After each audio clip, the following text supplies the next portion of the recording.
All right, so you've decided to take out, replace your windshield on your Squarebody, on your 73 through 87 truck.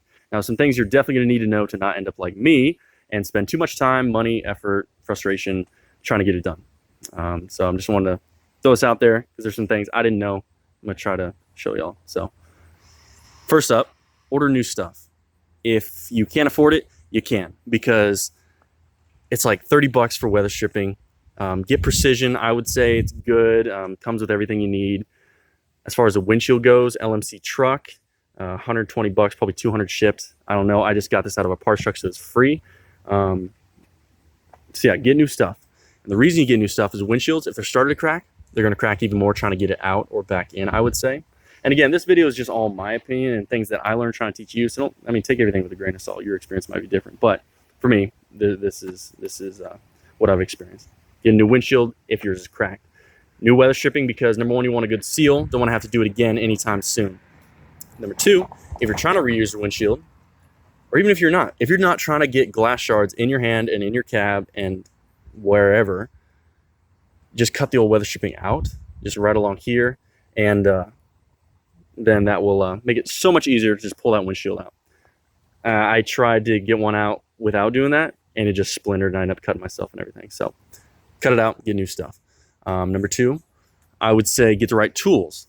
Now, the right tools, you're going to want a lock strip tool. Now, that's kind of obvious, but I would say don't get the one like this. Get one that has this kind of end to it, but in a more forward position. So rather than having to drag it across, you would be pushing it or pulling it more at this angle or pushing at this angle. And you'll see what I mean once you start doing some research and start shopping for those things.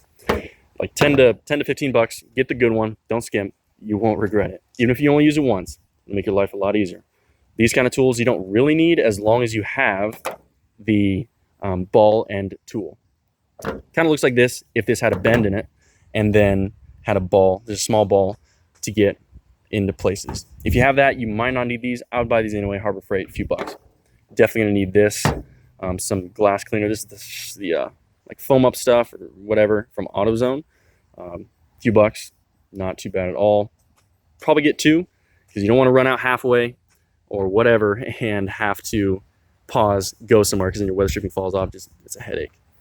You're gonna want a little razor or just a really sharp knife to cut this this excess on the lock strip, because it'll come with all the way, like it'll double back on itself, probably that much. You'll need to cut that off before you put that clip in. So those are materials you're going to use. Again, if I could do it over again, I'd have a ball tool already. I'd get a different one of these and keep these, probably get two of those right away. Yeah, also going back to the lock strip and everything, like the technique you're going to want to use is getting this edge as close to the same angle as you can. So like you're going to want to, see if I can get it right. Yeah, you're going to want to get it like that, not like that, not like that when you're dragging it along, feeding it through. You're going to want to get right the same angle. And the reason that is, that'll get you the widest right here, so you can feed that in, so you can then push that in.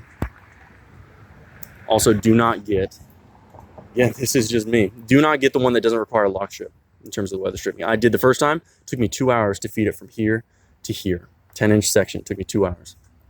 So get the lock strip, spend a little more money, get the tool, it'll be worth it in the end, save you a lot of headaches. And shoot, I think that covers it. Oh, also, arguably the biggest thing, even if you don't have the right tools, even if you're like, oh, I just want to get it done, do it on a warm day. Even if it's it's time pressing, I just throw a trash bag over it when it rains, right? But do this on a warm day, because I tried to do it on a 40-degree weather day, and man, it was so hard to number one, shove the weather stripping where it needs to go, because you'll need to push this down to the corners. I see on forums, on videos all the time, oh, there's too much hanging down, it's excess. Well, not really. It's just chances are you didn't just shove it into those corners like you need to. And I did this by myself. I did this entire thing by myself. Took me a little bit, but I stood up through where the windshield is now, got my body weight, shoved all these corners down, shoved that there, taped it, went to the other side, boom, boom, boom. Took me about 5 times back and forth, but eventually I got it. So you're gonna want to do that on a warm day. The second reason for a warm day is because this lock strip is the biggest pain in the world if you try to do it on a cold day. And that plastic is the reason why. It is cold And when it's cold, it doesn't want to bend around these corners. It doesn't want to feed through the tool. It doesn't want to do any of that.